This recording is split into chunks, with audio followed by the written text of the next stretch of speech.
Chhattisgarh one nation one election पर संयुक्त संसदीय समिति के अध्यक्ष और पूर्व राष्ट्रपति रामनाथ कोविंद ने कहा कि इस अवधारणा को लागू करना देश के विकास के लिए गेम चेंजर साबित हो सकता है। उन्होंने बताया कि उच्च स्तरीय समिति ने इस विषय पर अपनी रिपोर्ट राष्ट्रपति को सौंप दी थी, जिसके आधार पर सरकार ने 2 विधेयक तैयार किए और वर्ष 2024 में उन्हें लोकसभा में पेश किया गया। वर्तमान में दोनों विधेयक संयुक्त संसदीय समिति के पास हैं, जहां उनकी जांच जारी है। वन नेशन वन इलेक्शन की रिपोर्ट हमारी समिति ने, जो हाई लेवल कमेटी थी, उसने राष्ट्रपति जी को सौंप दी थी।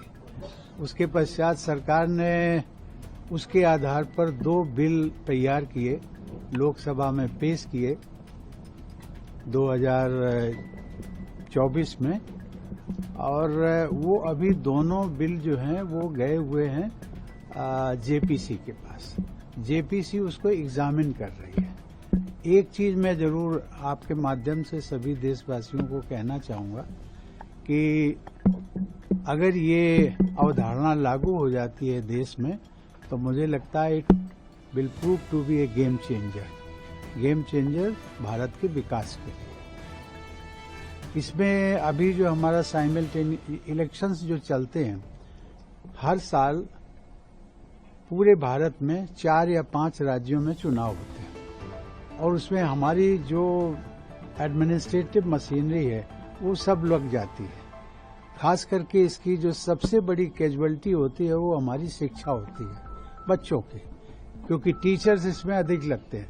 तो टीचर्स जब इस काम में लग जाएंगे, चुनाव कराने में, चुनाव की लिस्ट बनाने में, इन सब चीजों में लगेंगे, तो स्वाभाविक है कि वो बच्चों को जो पढ़ाई का समय देना चाहिए वो नहीं दे पाते।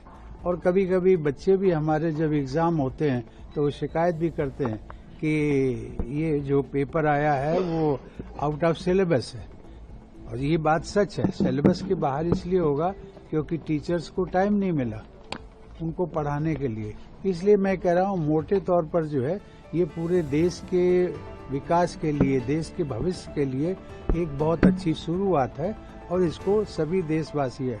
अभी जो मेरा इंटरेक्शन हुआ है, कमेटी का भी जो इंटरेक्शन हो रहा है, उससे हम एक जो देशवासियों की एक जो झुकाव है वो सबका यही है कि वन नेशन वन इलेक्शन की जो अवधारणा है उसको देश को स्वीकार करना चाहिए। धन्यवाद।